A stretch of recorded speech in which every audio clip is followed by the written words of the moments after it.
You know, choosing a smoker is a lot like picking your mental illness. You're gonna be stuck with it. It's gonna bleed you dry. And the kids, well, they're probably gonna inherit it. Everything the light touches.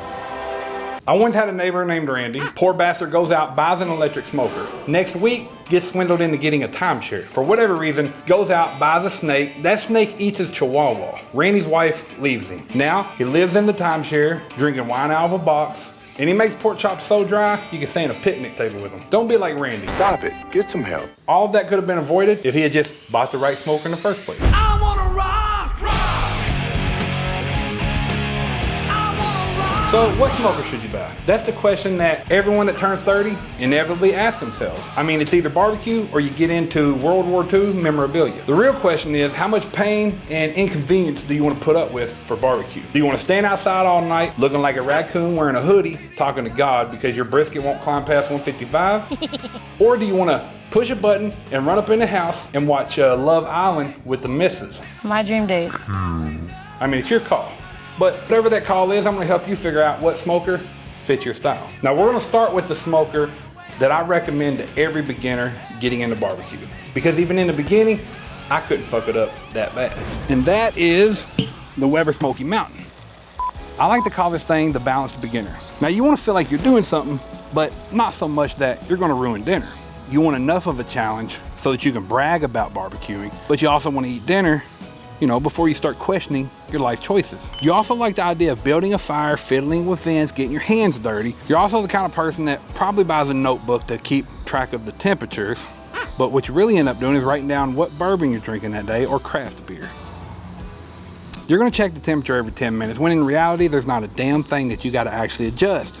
Because once you get the fire started on this thing and stabilize, it's mostly set it and forget it. And when everything goes wrong and you fuck up your first barbecue, you're gonna tell yourself that you're seasoning the pit, but in reality, you're destroying dinner. But that's okay, because we've all been there, and lucky for you, you got my barbecue channel to keep you from fucking up too much. Now, when it comes to fire management, I'd say this thing is light babysitting. It's like having a cat that you don't completely trust yet. As far as the flavor, it's classic, legit barbecue. I mean, this thing's smokier than a dive bar pool table. Now, I think this thing excels mostly at cooking poultry, so we're talking about turkey, chicken. You know, as far as the learning curve, I'd say it's a medium. You're probably gonna, you know, have enough of a challenge to feel accomplished, but not so much that you start rethinking ever getting into barbecue in the first place. As far as the cost, this thing is pretty damn cheap. Now, if you go buy this thing brand new, the 22-inch Weber Smokey Mountain is gonna cost you about $500. But when it comes to buying a smoker, my suggestion is go to Facebook Marketplace.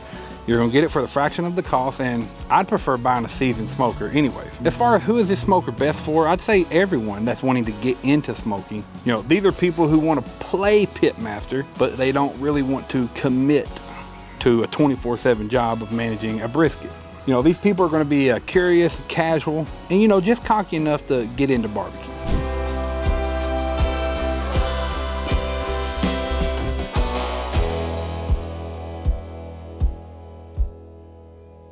This next smoker is called the pellet grill. I like to call it the chill griller because you like barbecue, but you also like to take a nap. You like the idea of smoked brisket, but not so much that you're gonna stay up all night fighting with a fire. You know, you want the credit without the effort. And let's be honest, you probably own more craft beer than you can drink in a year. And you think that a good smoker should pair well with Bluetooth or Wi-Fi. Now, when it comes to fire management, there's zero.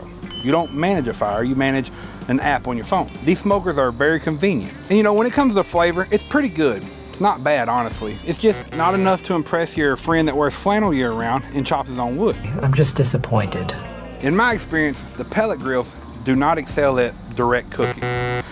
You got a little cup about yay big, and that's where your fire comes out. And you usually got a deflector over top of that. That deflector can move, but you can only grill on a diameter of this big. I don't love it for that. Now, when it comes to the learning curve, if you can plug in a toaster, you can use the pellet grill. You know, there's a couple things that you're gonna have go wrong and that you're gonna have to deal with when you own a pellet smoker, outside of people making fun of you, of course. The first problem is if you're storing it somewhere where there's a lot of humidity or moisture in the air and you leave pellets in the auger, they can swell and actually stop up the auger. And now you're fucked because you gotta pull that auger out. Don't ask me how I know that. The other problem is that if you don't keep the cup clean where the fire's coming out of, or it's really windy, that fire can go out. And there's a thermometer inside of the cooking chamber telling the computer what the temperature is in the cooking chamber. And that tells the computer when to push more pellets. So if you have it set to 250 and the fire goes out, obviously the temperature is going to go down. That computer doesn't know that fire's out. It's just going to keep pushing pellets, and you're going to come back and you have a mountain of fucking pellets in the bottom of your smoker. So don't be lazy and make sure you keep it clean. When it comes to cost, these things can range from a few $100s to thousands of dollars. If you're looking for a middle of the road, pretty solid pellet smoker, look at a Pit Boss. I used to own a Pit Boss Austin XL. You know, it was that time in my life where I was like, I think I want more convenience. I bought one, ended up giving it to my father-in-law. Now it is a piece of patio furniture that doesn't get used. And if you're looking to jump up to more premium brands, you're probably looking at a Traeger or a Rectech. But so many brands are getting into the pellet game. You know, you got Weber even doing pellet grills now. And hell, I mean, even Lone Star Grillz is getting into pellets. These are best for people who like to say, set it and forget it, like it's a personality trait. They're for folks who want to eat good, but they don't want to smell like smoke. In all seriousness though, these smokers are great for people who just want barbecue that's convenient. You know, you're probably still going to get about 80% of the flavor, maybe even higher, with way less work. But you're going to be missing out on the process of actually smoking. You're going to have fun with it. People are going to make fun of you. That's just a thing that people do in this community. It's brutal. But fuck them. Come back home last night. Where? No,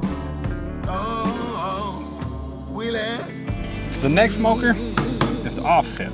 I like to call this the craftsman, or the holier than thou. You know, you think that barbecue is a spiritual journey, kind of a test of patience, a way to connect to your ancestors through smoke and tears. You know, you romanticize fire management like it's a damn art form. And you probably named your smoker something dramatic, like Lucille or the Widowmaker. And when things inevitably go sideways, you're gonna wander in one of those Facebook barbecue groups where every Travis and Chuck is apparently a 3-time Memphis in May champion. They're gonna have 2 pictures on their profile, one of an American flag, the other of a rattlesnake that says, "Don't tread on me." And they're gonna tell you to kill yourself because you start your smoker with Kings for Charcoal. Coincidentally, your name's also Travis or Chuck. Now, you're the kind of person that buys all of your wood by the rick, and you swear that you can tell the difference between northern and southern oak. And you also like to adjust your dampers like you're diffusing a bomb. It's like a million wires in here. Now, you won't admit it, but you like the pain. You want the suffering. It makes the brisket taste better, doesn't it? Now, when it comes to fire management, this thing is a full-time job, like wrangling feral kids at a Chuck E. Cheese. Now, when it comes to flavor, this thing is the best, in my humble personal opinion. I love cooking beef on an offset smoker. I get a bark that I just don't get with other smokers. And a lot of them will even have grill grates, so you can actually directly grill in this. So this actually will excel at smoking and grilling. And when it comes to the learning curve, well, it's pretty fucking brutal. It's like a boot camp that's ran by Gordon Ramsay. We have the most amazing equipment, and yet the product is shit. And when it comes to the cost, these things can go anywhere from a few hundred for some cheap tin can pieces of shit up to infinity, X amount of dollars. I've seen people spend $100,000 on commercial smoke. My personal favorites are your Old Countries and your Lone Star Grills. If you're trying to spend over $1,000, I'd recommend one of those two. There are a lot of good smokers out there. If you're trying to go more of the mid-range, you also want to go with the Old Country Pecos. You know, it's going to be a little bit thinner gauge than the Brazos. You can also pick up an Oklahoma Joe. Just know that what you're really paying for when you get up into the nicer smokers that are offset is the thickness of the steel and obviously the size of the cooking area. You know, these smokers are really best for people who wear flannel all year round and they cry if the bark doesn't crack just right. Now, when you go and buy you an offset smoker, make sure that you also get the card with it, get it laminated, because I think it's good at places like Facebook or any social media pretty much that says I'm better than you. You know, these are for those types of people. And they got more time than anything else, right? Because you ain't gonna be able to walk away from this damn thing for more than 20 or 30 minutes when you're trying to manage a fire. For your bigger ones, you might get more time out of it. For something like this, you're probably gonna get 30 minutes out of a piece of wood. So if you don't have time to set and manage one of these, I don't recommend getting an offset smoker. They're terrible smokers to introduce people to barbecue because you're probably gonna quit.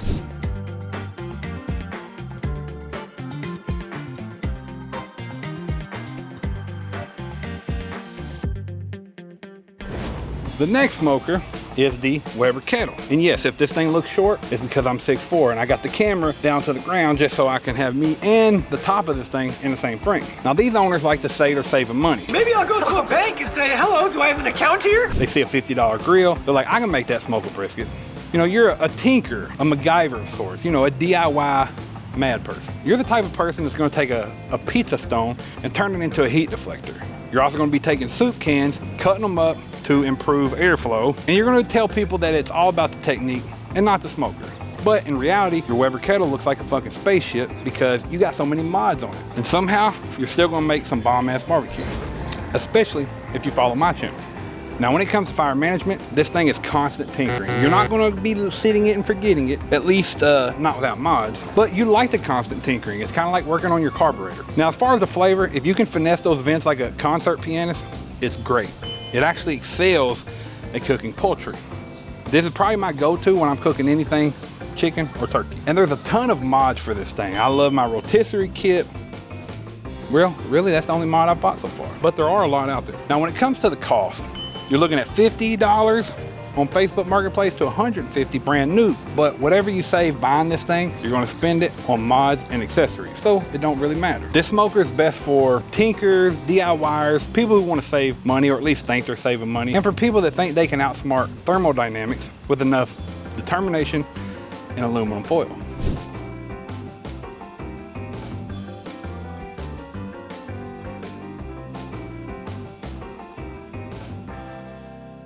Now this next smoker is the Komodo Joe or Big Green Egg. These are your ceramic style smokers. I like to call these the cult member because if you bought this, you didn't just buy a grill, like you're a true believer now. You talk about airflow control and thermal mass at parties and nobody even asked you about it. You just like to bring up stuff that you know. Stop it. And you like to take that big heavy ceramic lid, dramatically close it like you're sealing a tomb. And you like to take a step back, sit there with a shit-eating grin on your face because you think you have all the answers to barbecue and nobody else knows shit. You're the kind of person that's gonna accessorize your grill like it's a luxury vehicle. I mean, you got cedar top prep tables, you got custom covers, fancy ass thermometers. I mean, you got more money than you got sense. And every time you make chicken thighs, you like to brag about how they're restaurant quality, but in reality, they taste like chicken thighs. When it comes to fire management for one of these smokers, it's pretty locked in once you dial it in. Similar to the Weber Smokey Mountain, once you get it started and you got that temperature set, you don't really gotta fuck with that much. But you're gonna mess with it at least 50 times just to feel useful. As far as the flavor goes, it's pretty incredible, rich, fancy, you know, something you'll roll out when your in-laws visit. And for the learning curve, not difficult at all. But you're gonna make it sound like it's difficult as hell. When it comes to the cost, I mean, you're gonna be spending a pretty penny. I'd say around $1,500 will get you a good one. The only one I really have experience with is the Big Green Egg. So make sure you do your research before you go drop that kind of money on a smoker. I'd say these smokers are best for backyard chefs with more money than patience, and you have really strong opinions about lump charcoal. These are people that's gonna call their patio a cooking studio. But on a serious note, just keep in mind, these things are not very traversal. You're not gonna be moving them. So if you want something that's portable, don't go with a Big Green Egg or a ceramic smoker. You can get smaller ones, but they're fragile. So they're gonna break if you drop them.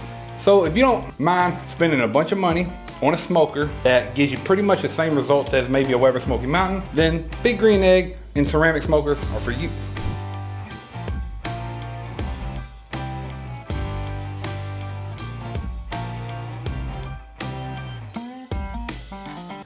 This next smoker is the electric smoker. For obvious reasons, I like to call this the button pusher.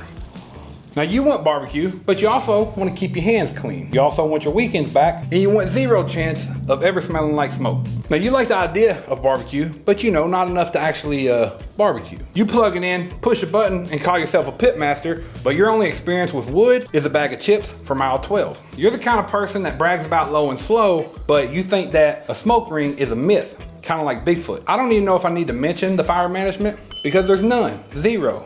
You plug it in, turn it on, watch a movie, go do anything else but barbecue. And when it comes to flavor, this thing provides a faint suggestion of smoke. Kind of like a piece of meat you hung in a tree 30 feet away from a campfire. And when it comes to the learning curve, this thing is kind of so easy, it's suspicious. And for the cost, you're probably looking at about $500 for a middle of the road electric smoker. You can get cheaper ones that are around $200. Pit Boss has them for about $500, and you can get up into about $1,000 range. Personally, I wouldn't spend $1,000 on a smoker that doesn't actually have fire.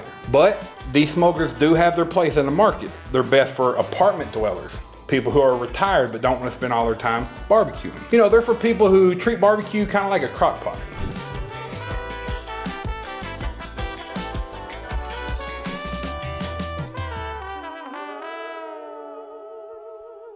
Now this next smoker is the drum smoker. I like to call it the drum junkie, because most people who have this smoker, they are really into their smoker. Because whether they built it themselves or they bought it off of a guy named Rick who built it next to a Camaro sitting on cinder blocks, or they forked out big money to have one painted up like a stock car, it doesn't matter.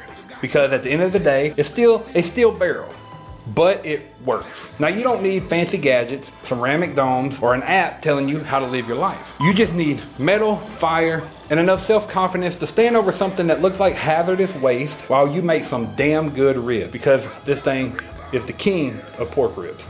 For fire management, this thing is surprisingly really simple. It makes you feel like a pit engineer and a pyromaniac in one. And when it comes to the flavor, this thing has deep, rich, smoky flavor, really nice bark, and it excels at making pork ribs. Most of your people on your barbecue competition circuits are using this thing for ribs. Now when it comes to learning curve, it's very simple. As long as Rick or whoever you paid to build it put everything where it's supposed to go, you're in good shape. But if they didn't, you're gonna have a smoker that smokes more than it should, and it's not gonna be a clean smoke. You're not gonna be able to run very low and slow. I've seen them to where they weren't built right and you had to run them into 300 range. But if you spent big money, you're probably in good shape. Which brings me to the cost, which is probably over $1,000 for a really good one. When I say really good one, brands that come to mind are Gateway. Now these smokers are best for people who love barbecue and don't mind the smell of burnt knuckle hair.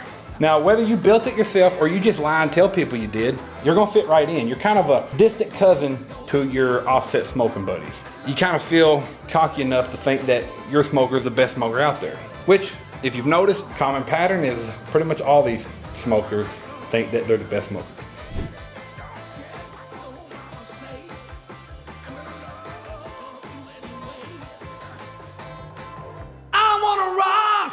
Okay, so there you have it. Those are some of your more popular smokers out there. If you twisted my arm and said, Joe, give me an actual recommendation, I'd probably go with the Weber Smokey Mountain, because it's gonna teach you how to manage a fire. It's gonna make you feel like you're really doing something, but it's also pretty set it and forget it if you know what you're doing. But hey, nobody likes to be told what kind of messed up barbecue person they are. You know, not even me. And I know I poked a little fun today, but just remember, I'm a little bit of all of these fucked up people. Now, go ahead and drop what smoker you're using in the comments, whether it's a $50 trash can or it's a ceramic spaceship from the future. And if you like this video, go ahead and hit that subscribe button and go check out my Patreon. The link's in the description. I'll actually do a little bit more deeper dive into the different types of smokers that are within those types that I mentioned today. I'll have that article up now, so go check it out. And until next time, smoke on.